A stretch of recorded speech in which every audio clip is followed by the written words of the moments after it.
kulingana na sauti yako. Pokea hivyo hivyo. Hebu moja mbili tatu. Moja mbili tatu. Inuka. Sema Tanzania. Inuka. Kwa damu ya Yesu Kristo. Kiamka sema enda. Emsema Tanzania. Inuka. Tanzania. Hautakufa. Hautauawa. Kwa damu ya Yesu. Sema Tanzania. Inuka.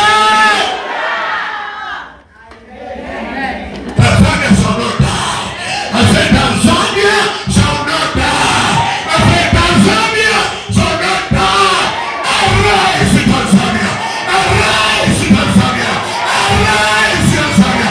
Arise Tanzania. Arise Tanzania. Can you just say amen? Sema Tanzania. Sema Tanzania. Inuka. Ufalme wa Mungu umekuja Tanzania. Sema ufalme wako. Sema ufalme wako Mungu.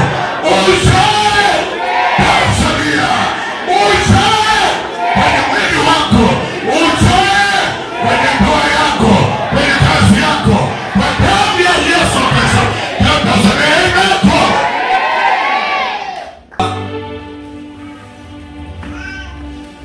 Ile Mathayo 6 nasema ombeni ya kwamba ufalme wako uje. Oh Jesus, sema amen. Ufalme wa Mungu ukija na ule ufalme uliokuwepo unakuwa ufalme wa Mungu ukija na ule ufalme uliokuwepo unatekwa na ufalme wa Mungu. Hebu sema amen. Kwa katika Mathayo 6 mstari wa 9 mtu anisomee mara moja, alafu kuna kitu nataka kuzungumza mahali pale. Basi ninyi salini hivi. Salini hivi. Baba yetu uliye mbinguni. Kabueni ya kwamba hakuwa na maana ya kwamba mwe mnafuatisha hivyo. Alikuwa anasema mwe na utambuzi ya kwamba unayemwendea si mwanadamu. Unayemwendea ni Mungu. Unayemwendea sio tu Mungu kwako, ni baba yako anayekupenda. Tatizo la waroko la wataki kujua Mungu anawapenda, kwa sababu wamezoezwa mahubiri ya kwamba Mungu ana hasira. Nataka nikwambie Mungu hana hasira na wewe. Amen. Ile hasira aliyokuwa nayo juu yako ndio maana alitesa mwanae. Yesu kufa pale msalabani ilikuwa ni hasira ya Mungu juu ya mwanadamu. Tuseme amen, haleluya. Na ile ni kuonyesha kifo cha mwanae, ni kuonyesha anapokupenda wewe. Yuko tayari mwanae kipenzi afe kwa ajili yetu sisi sote. Hebu sema amen. Kuna mtu anielewi ninachozungumza? Mgeuke jirani yako mwambie wewe unapendwa na Mungu. Wewe unapendwa na Mungu. Haleluya. Wangapi wanaamini hivyo? Unaamini hivyo eh? Wangapi unaamini hivyo? No, vitu vingi ni havifeli kwangu. Nikwambia kwa nini? Naambia Mungu ananipenda, hiki kitu kitaenda. Naambia tu Mungu unanipenda. Kwa watu nao wapenda, hakuna kitu kinachoshindikana. Na hakuna maombi yanayoweza kujibiwa kwenye maisha yako kama hujanotice kwamba Mungu anakupenda. Sema amen. Watu wengi wanaenda mbele za Mungu kuomba na hawajui ya kwamba Mungu anawapenda. Yohana 3:16 Mungu alikupenda ulimwengu ulipokuwa mpagani, alikupenda. My God, that's so big. Geukia jirani yako upande wa kushoto na kulia, mwambie mwenzio napendwa na huyu Mungu wa mbingu na nchi. Na hili swala lako litaenda kwa sababu napendwa. Hebu sema amen. Hebu sema amen. Haleluya. Haleluya. Kuna mtu akija ofisini akasema baba ninataka hela. Nikamwambia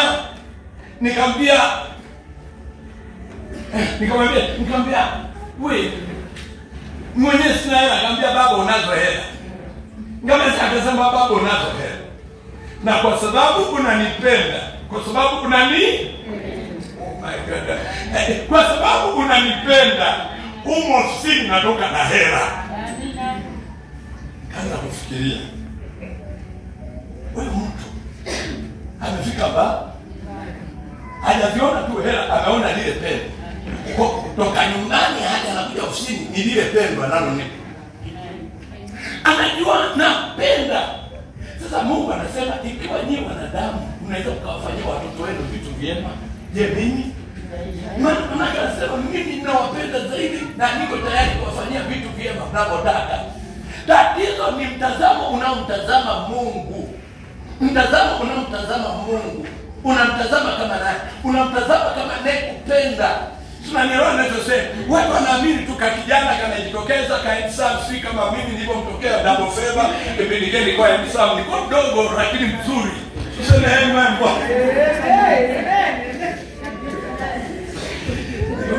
Nikamwambia nakupenda, nataka kukuoa. Sio tunaona ninachosema. Akachanganyikiwa. Akaenda amefurahi. Akaenda na cheka. Haleluya. Akaniuliza, mbona fulani amesema ni mjumba? Nikamwambia, wengine wanasema ni mjumba, lakini sijawahi kuapproach. Wewe nimekuapproach kama nakupenda na nataka kukuoa. Kwa unaamini nini? Na alikuwa mwaminifu. Nilisema tukutane saa 4. Saa 3 na nusu amesafiri. Ungekuwa mwaminifu. Sikiliza wewe. Ungekuwa mwaminifu kwa Mungu kama mkao alipokuwa mwaminifu kwangu kipindi kile. Tulikuwa tunakutana kwa brother mmoja anaitwa Otieno. Tulikuwa tunakutana huko. Ni saa 3 kamili. Tunasema saa 4. Saa 3 kamili au saa 3 na nusu kwa amechelewa. Wakati wanaweza kuwa waaminifu kwa Mungu hivyo. Hebu mpe Bwana Yesu makofi. Haleluya.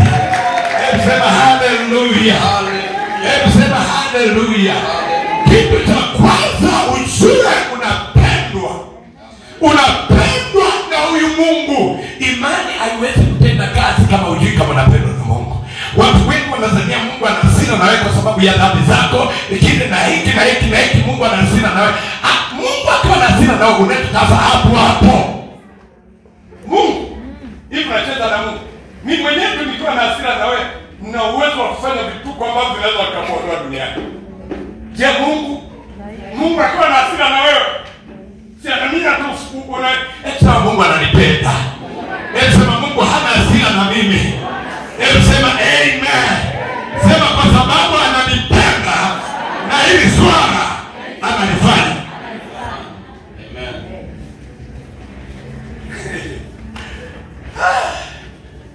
Haleluya. Hebu turudi kwenye andiko letu la Mathayo 6. Mathayo 6:9. Anataka utambue kwamba Mungu ni baba yako. Na unapoenda mbele zake Mungu anafurahia unapoenda kama baba. Sio kama baba huyu wa kidunia, baba wa kidunia wengine ni shetani. Nani anaelewa? Hello. Haleluya. Haleluya. Sema baba wa kidunia wengine ni shetani. Wanatumika na shetani. Tunanielewa tunachosema? Anakuja kwa hii. Anavutia kwa barabara. Hapa anakuzaba kidogo mpaka unashuka chini. Utasikia nimekufunza adabu. Umemuua mtoto. Hiyo sio adabu.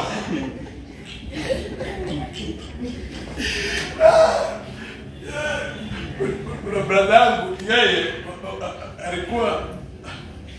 alikuwa watoto wake yani akifika sebreni watoto wake wanaenda kulala. Sasa alipokuja kwangu akakuta watoto wangu wamenizunguka, huyu amekaa hapa, huyu amekaa hapa, huyu amesogeza kiti amekuja kukaa. Napiga nao stop. Sorry, akasema watoto wako watakuwa hawatakuwa na adabu. Sasa mimi ambaye alisema watoto wako watakuwa hivi, wakawa hawafanyi vituko kama ndio wakwake ambao walikuwa wanamkimbia. Kwa nini? Kwa sababu sikiliza, ili watoto wako wakati wachukue kile ulicho nacho lazima ukae nacho. Mambo ya kuweka watoto mbali kuna anataka wawe na tabia nzuri. ni tatizo kubwa. Halo. Wana amezungumza na rafiki yangu hapa. Amen. Watu wanafanya kwa marafiki. Wewe ishi Kiafrika. Ishi kiungu na watu, sio Kiafrika.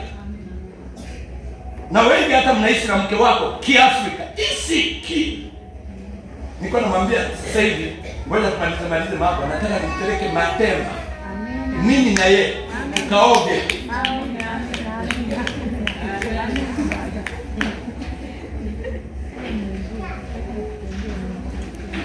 Wewe mara tu hela nitakuweka. Hela kuna nchi. Sio kama ni hela kabisa. Nuna kuzi mzima kabisa hivi kabisa, unamwangalia unaenda unakata kipande unakula. Alafu unamwangalia kama tutetea. Kusa jirani yako mwambie kuna nchi. Sema amen. Sema anasa. Sema kula anasa. Sema anasa ni Biblia inasema anasa kwa mpumbavu. Nyumba. Lakini kama una akili anasa ni kitu chema. Sema amen. Sema amen. Sema haleluya. Nilipenda mkango tulipoenda Dodoma. Yule mwenyeji wetu akatukulia kagesi kwa. Kagesi yako. Hata kama kuko msuri. Ile kako mji. Kama kako msuri ndio. Mkapa kalala kama usiku anasema tunatoka. Nikasema tunatokaje wakati huu. Lakini pressure yake ilinipa kali. Asubuhi na mapema nilichukua pikipiki nikazunguka mji mzima kuhakikisha napata hoteli ya maana. Nilipopata hoteli ya maana nikarudi nikasema mkangu sasa. Singana tafuta jinsi ya kuondoka sasa, maana mtu alizania ametuweka kwenye gesi ya maana. Natafuta sasa namwambieje yule mtu. Sasa mwenzangu maneno akasema kwani kuna shida gani kumwambia? Kuna shida gani tunasema?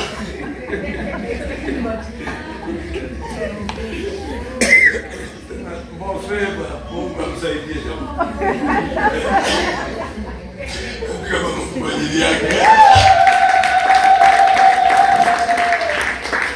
Wangapi mnaelewa ninachosema? Hebu sema amen. Mwambie kura nchi ili akili kae sawa. Wengine ni maskini kwa sababu kuna matumizi ya maana kwenye hela zako. Ili akili kae sawa, hakikisha unakula sawa sawa. Matunda yamechanganywa pale. Kama nielewa ninachosema. Kuna kijana hapa alikuwa anatoka hapa kaenda kunywa supu Mbeya. Watu wakanishambulia. Kwa nini akaenda anywe supu Mbeya? Kanywe supu Mbeya. Hebu sema amen.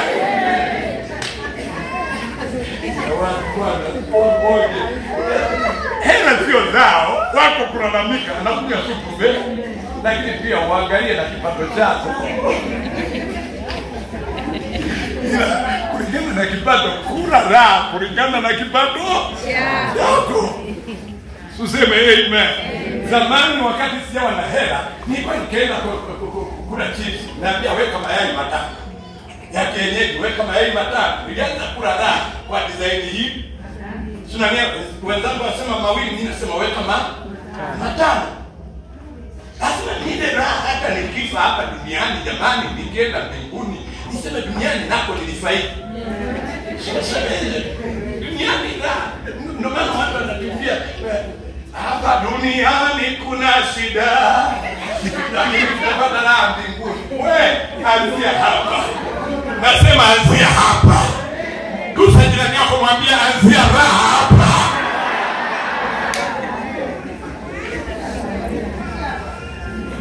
Ishi maisha ya kifalme hapa. Ishi maisha ya kifalme hapa.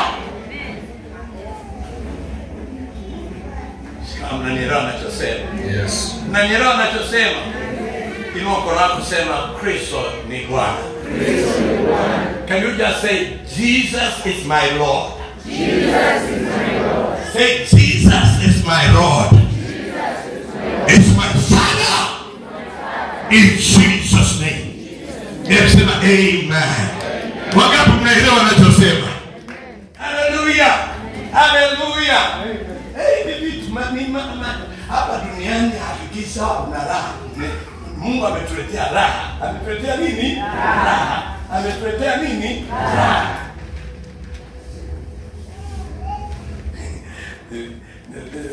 Juzi ndo raha iliisha, lakini nilimwomba Mungu anipe raha. Kuna mtu bwana akaninunulia suti ya 5,040. Suti zile la 5,040. Nikaichukua ile suti hii nije nikuje nipige leo Jumapili. Mungu ananiambia hiyo suti sio ya kwako. Sasa nini? Anasema huyu anayekuja umpe hiyo suti. Vitu kama hivyo kwa Yesu amekuwa kweli. Ili utii. Unahitaji Yesu awe Bwana. Wengi wanasema Yesu ni Bwana, lakini wengi wanasema ni Yesu ni Bwana, lakini Yesu hajawa Bwana kwao. Kwa sababu ili awe Bwana lazima uwe mtii. Sema amen. Sema hallelujah. Wangapi mnanielewa tafadhali? Unaelewa? Unaelewa? Mungu ananiambia hiyo suti sio kwako. Mpe huyu jamaa. Jamaa kaja, jamaa anakuja, ameketi pale na iangalia ile suti na nimeweka karibu. Hapa amekaa hapa yenyewe hapa. Na iangalia ile suti na ni Mungu kweli. Lakini kagundua shetani hawezi kukwambia utoe. Amina. Shetani hana uwezo. Shetani anajua bomu la mwisho na kumbomoa yeye ni kutoa. Na ndio maana shetani akiwa ndani ya mtu atalalamikia utoaji. Unanielewa? Lakini watu ambao tuna Mungu tunaenjoy kutoa. Sema amen.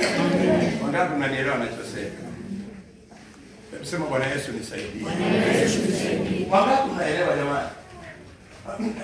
Anasema wengi wanasema Yesu ni Bwana, lakini kwao sio Bwana. Sio Bwana.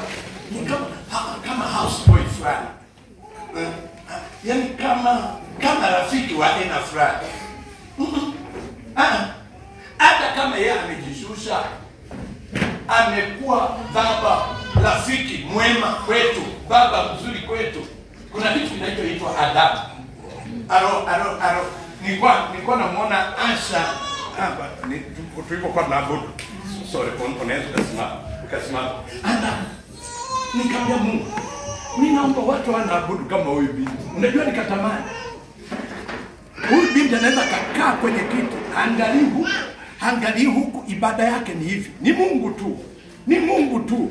Ni Mungu tu. Ni Mungu. Mimi nakwambia jamani, kama hakuna adabu, hakuna Mungu kwenye maisha. Sio unanielewa ninachosema? Watu wengi tunachukulia kiurahisi. Sasa ngoja nikwambie hebu sisi. Samia Suluhu Hassan aje huko ndani, atmosphere itabadilika. Hata usiokuwa na adabu watakuwa na adabu. Je, Mungu? Yule si mwanadamu.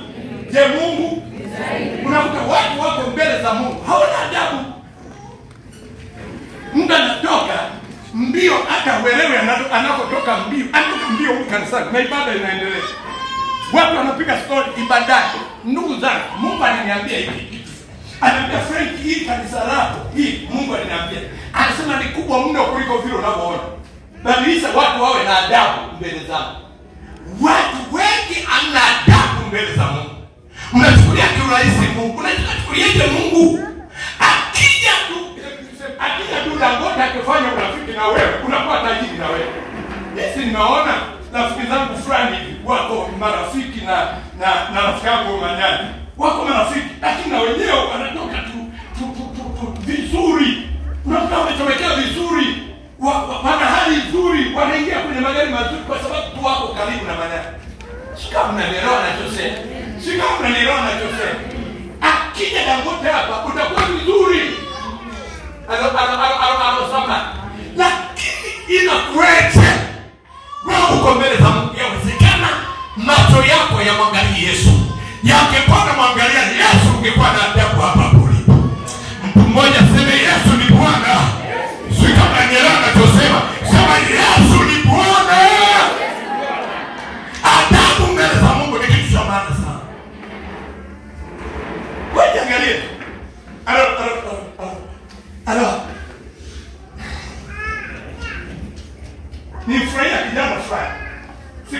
Nachukulia kimchezo. Aliniona mimi pasta nakuja. Na asali hapo kanisa. Alikuwa anavuta sigara. Aliponiona tu pasta nikakuta tu ameweka mkono hivi. Hapo anaifanya hivi. Akaungua, akaidondosha sigara chini. Akaungua. Hataki. Ni sio kwamba ananiogopa mimi Mungu. Ana adabu, ananiheshimu. Hebu naambia jamani basi. Kile unachokiona, yule unayemuona. Kama unamwona Mungu, adabu inakujaga tu yenyewe. Mbele yako kuna tofauti. Anaweza katokea Mama Costa ukachukulia poa. Lakini ikitokea mimi, je, unachukulia nini? Sasa achana na mimi. Mimi ni mtu. Ametokea Mungu mwenyewe. Hivi unajua hapa Mungu yuko safe. Ndani ya moyo wako kuna adabu gani? Je, kweli yeye ni Bwana? Jamani, hata mume wako tu kama huna adabu, kwa mume hautakaa kwenye hiyo ndoa. Na waroko letu hawezi kuchukulia kiurahisi. Wanachukulia poa. Mume wako lazima uwe na adabu kwake. Maana wanena kwa lugha hawana adabu kabisa. Vile ambao hawana adabu kanisani, hata kwa waume zao hawana adabu. Tasikia bora mimi mume wangu hayupo hapa. Lakini nataka kuzungumza ni kitu gani? Biblia inasema Pendo alikosi kuwa na adabu. Ile Wakorintho 10:13. Pendo alikosi kuwa na nini? Na adabu. Je, unayempenda? Unayempenda kweli tafsiri. Unayempenda adabu inakuja. Hebu sema amen. Kama unapenda Mungu, kitu cha kwanza itakuwa ni adabu. Ukifika huko kanisani huko, hautakuwa na vituko. Mara umemshika huyu, mara unasema hivi. Mara unamchungulia yule. Na tunagundua kabisa kama kuna network. Ukizungumza neno fulani unashangaa watu wameangalia. Wakule amekuja kumtazama, wamenuliana vitu hivi. Nyinyi ni wasanii. Ni wafanyaje? Ni wasanii. Ndani ya kanisa usanii. Kitu ambacho kinawafanya warokole wengi wawe maskini. Hii unajua kanisa sasa hivi kanisa la watu ambao linaongoza kwa ujinga, linaongoza kwa kukosa pesa. Hivi unajua ni warokole. Mnoko hata ungemwombeeje lala hata juu yake kama iko kwa melala yule nabii. Hapati hela, atakuwa anapata hela za kula. Kwa nini vitu kama hivyo? Kwa sababu hatuna adabu kabisa. Hatuna adabu kabisa. Na kwa maana tunapigwa huko. Yule wa Roma niwe anaweza kawasalisha kutoka kule makaburini. Mnasalishwa tu atakuwa anarudia kitengo switch nesi niliona pesa ongea unakuta kitengo cha maji kupakwa wanapakwa anakuja anasema ni kitengo cha nini tena kupiga magoti hadi mimi nikasema nimechoka. Naona si waroko tulikuwa na adabu. Nikasema kupiga magoti kumezidi hata kwenye kanisa la kwa vile hapo Mungu atusaidie. Mungu afanyaje jamani? Ndani ya hapa kanisa na kuomba nisije tukaonekana tunadhalisha. Naomba uwe na adabu, ujue unakuja kukutana na Mungu. Ni kweli Mungu naye, lakini unakuja kukutana na Mungu ambaye atakuwa anasema kupitia mimi. Hebu sema amen. Nataka kuona huyu mkono wa Mungu, nataka kuona Mungu kwenye maisha yako. Anza na adabu kwanza. Na kwa maana zile dini nazipenda. Kupiga magoti ni kuipi? Ngoja kule ni kukufanya uwe na adabu. Tunanielewa ni kidogo tu. Na ameweka kabisa hapa mbele hapa cha kupigia magoti. Sasa mimi ndio nilikuwa nafika ninafanya itakuweje? Nikaona nina viti hivi vya plastiki. Na mimi nitakuwatengenezea vya kupiga magoti.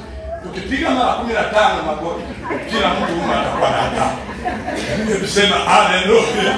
Na kwa Yesu Kristo.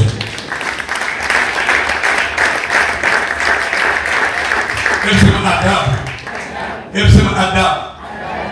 Kwa zinaonyesha kwamba wewe unaheshima, unajua unachokiheshimu. Unajua huyo Mungu unayemheshimu. Warokole jamani, warokole. Hivi hatujachoka na huo maskini. Hivi unajua, hebu nisome hapo. Nisome hapo. So basi ninyi salini hivi. Nyinyi salini hivi. Baba yetu uliye mbinguni. Baba yetu uliye mbinguni. Jina lako litukuzwe. Mtukuze yeye. Maana mtukuze. Ufalme wako uje. Ufalme wako uje. Mapenzi yako yatimizwe. Hakuna mapenzi ya Mungu kama ufalme wa Mungu ukutawala.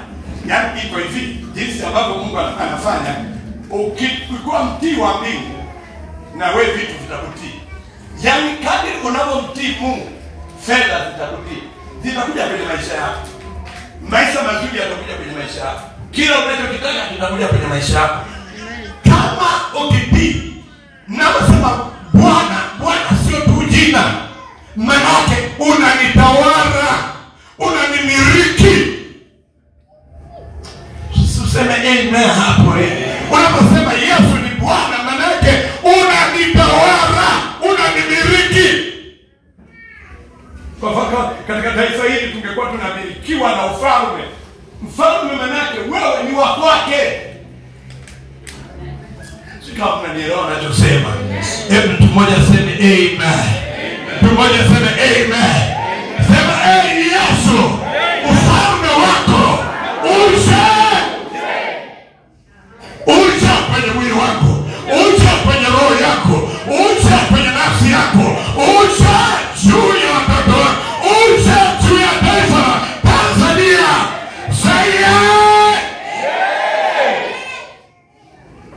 Ufalme wako uje. Yesu akasema ombi la kwanza sio kutaka vitu.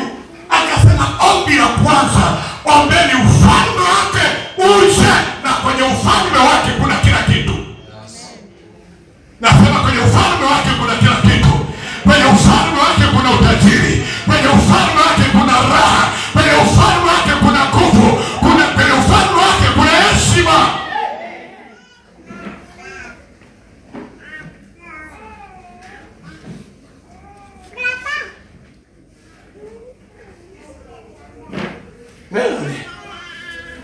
Mahali popote karibu na falme pana heshima. Panafanya nini? Pana heshima. Hello.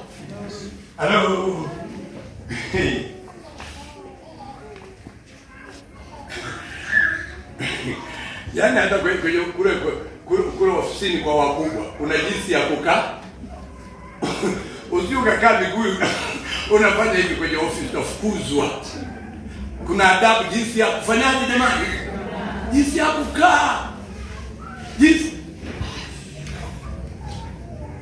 Ndio kugundua wako wengi hawamuoni Yesu mbele yao. Nimekuja kuzungumza wakati wote na saa yote, hebu muone Yesu. Na ukianza kumwona Yesu inakuwa na adabu wake. Hebu sema amen. Hebu sema amen. Kwa nini tunaambia watu wawahi kanisani? Kwa sababu hakuna adabu. Jamani, hivi hata shuleni tu ukichelewa, si kuna chapo? Halo? Uko kwenye mikoba, hamlipi mkichelewa. Kuchelewa ni jambo jema. Wewe naambia Yesu atarudi. Hiyo kwa kukosa adabu huko, manake unamwambia Mungu siishi kwa ajili yako. Naishi kwa ajili yangu, kwa ajili ya matakwa yangu. Jana Mungu alikuwa anazungumza anasema, waroko kwa nini ni maskini? Kwa sababu hii moja. Kiburi. Hebu sema kiburi. Hebu sema kiburi. Gusa jirani yako mwambie kiburi. Haleluya. Mungu akaanza kutufundisha kiburi kinazuia nguvu za Mungu kwenye maisha yako. Akasema kiburi kinazuia utukufu wa Mungu kwenye maisha yako. Kiburi kinazuia uwezo wa Mungu kwenye maisha ya mtu. Maana yake nini? Yesu alipoingia ndani yetu anataka kujitukuza na anataka tuishi kwa ajili yake. Lakini unapokuwa na kiburi unazuia msaada wa Mungu kwenye maisha yako. Oh my God, the spirit kama unanielewa ninachosema. Mwambie jirani yako usiishi kwa ajili yako, ishi kwa ajili ya Yesu. Gusa hivyo. Nasema amen. Watu wako kanisani sasa hivi wanaishi kwa ajili yao. Kwa ajili yao. Hawaoni kama Mungu. Oh my God. kolikafaya. Hawaoni ya kwamba wanatakiwa kuishi kwa ajili ya Mungu, kwa ajili ya Yesu Kristo. Si watumwa. Ndio maana Yesu anasemaje? Paulo anapohubiri kuhusiana na Yesu, alijifanya kwa mtumwa. Kwani alijifanya kwa mtumwa ili mambo manake nguvu za Mungu zina flow unapokuwa umejinyenyekeza kwa mtu. Hebu sema amen. Hebu sema haleluya. Tuseme amen, haleluya. Wakati unanielewa. Jinyenyekeze, sio ujinga. Kujinyenyekeza sio ujinga. Sio ujinga. Sio ujinga. Ni faida katika kujinyenyekeza. Kwa sababu ili nguvu ya Mungu flow kwako, lazima ujinyenyekeshe, lazima ujibise.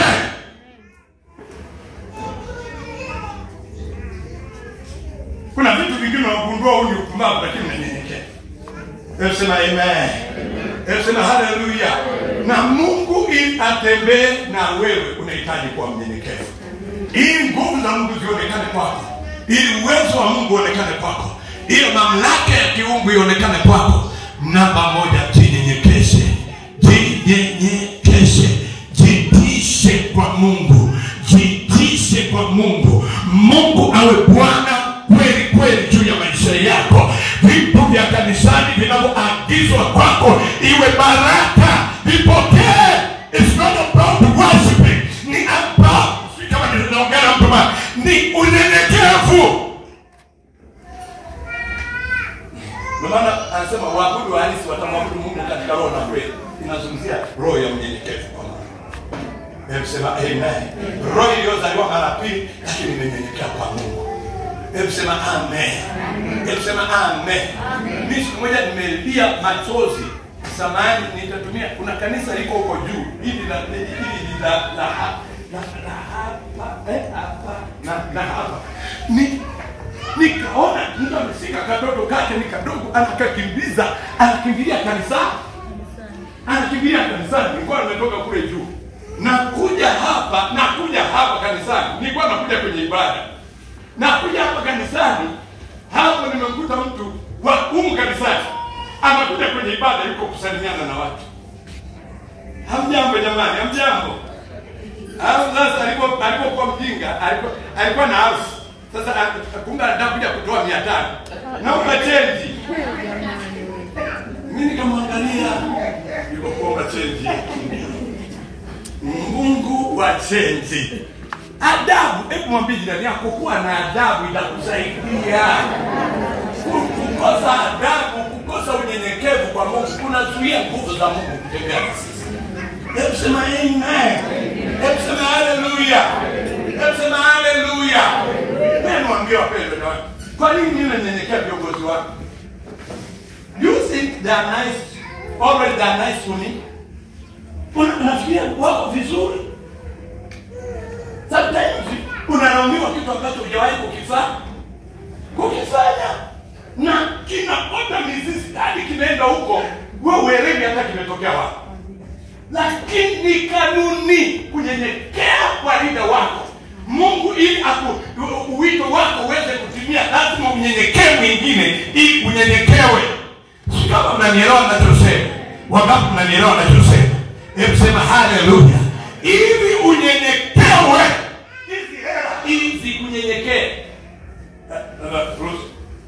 Hizi hela hizi kunyenyekea hazihitaji tu maombi, hazihitaji tu kwa mtafutaji sana. Kuna watu wanatafuta, wanalala huko jasho linawatoka kila saa, wanatembea na kitambaa kwa sababu ya kazi wanazozifanya, kama mimi ninavyotembea na kitambaa. Si unanielewa? Lakini wale watu wanaona kinacholeta hela kwenye maisha ya mtu, kinacholeta afya kwenye maisha ya mtu, kinacholeta heshima kwenye maisha ya mtu, kinacholeta fedha kwenye maisha ya mtu ni ufalme kwa Mungu ambao umeunyenyekea.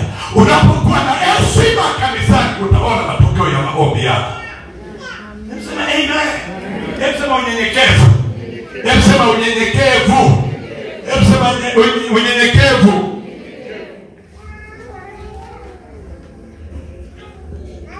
Na ndio maana Biblia inasema Mungu huwapinga wenye kiburi na huwapa neema wanyenyekevu.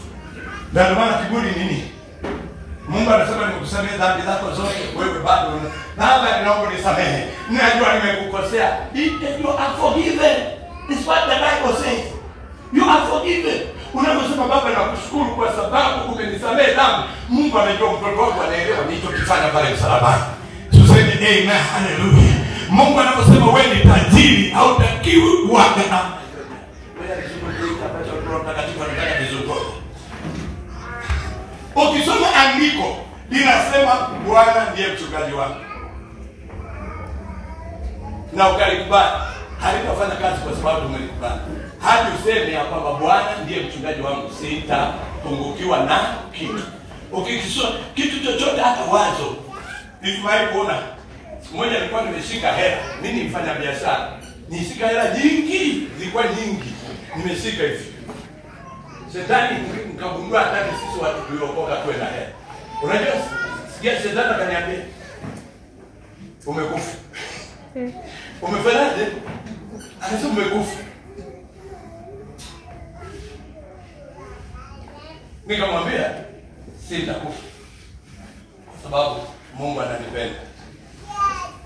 Amen. Nimeamba na sielewi. Unanielewa ninachosema?